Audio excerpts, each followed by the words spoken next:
Kisah seorang istri bernama Aan Diniyanti harus mendorong kursi roda suaminya untuk pergi ke rumah sakit mencuci darah tengah menjadi sorotan. Aan harus mendorong suaminya Nur Rohman menggunakan kursi roda sejauh 10 km yang mengidap penyakit gagal ginjal dan mengharuskan mencuci darah. Menurut pihak Kepala Dusun 1 Desa Kertabesuki, Didi Suwandi, keluarga Aan tergolong warga miskin. Aan sehari-hari adalah seorang pengamen jalanan untuk bertahan hidup. Ia biasa mengamen keliling hingga ke pasar. Aan dan suaminya telah terdaftar sebagai penerima bantuan langsung tunai dari pemerintah. Selain itu juga sebagai peserta Jaminan Kesehatan Nasional atau JKN sebagai penerima bantuan yuran. Kepesertaan BPJS Kesehatan itu yang digunakan Nur Rohman untuk berobat gratis ke rumah sakit. Terkait Aan kerap jalan kaki mengantar suami cuci darah, Didi mengklaim sudah menyiapkan mobil siaga yang bisa dimanfaatkan untuk Nur Rohman pergi berobat ke rumah sakit. Namun pihak Nur Rohman dan Aan selalu menolak dibantu. Padahal mobil siaga bisa digunakan secara gratis.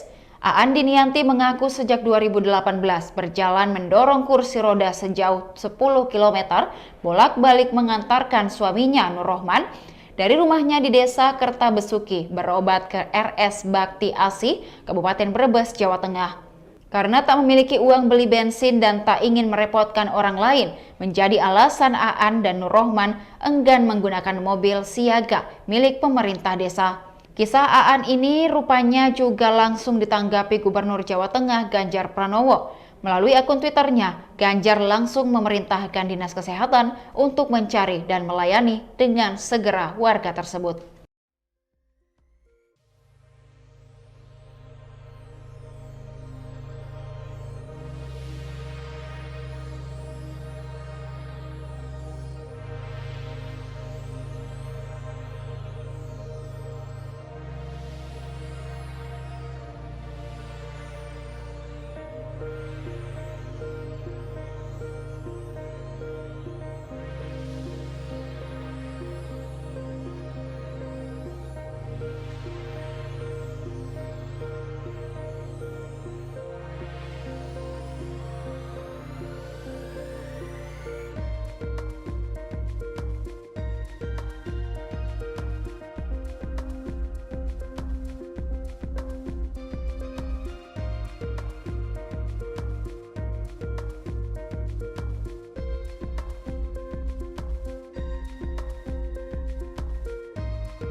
Demikian Tribun Hot News kali ini, saksikan berita lainnya hanya di kanal YouTube dan Facebook Tribun Timur. Terima kasih sudah nonton, jangan lupa like, subscribe, dan share ya!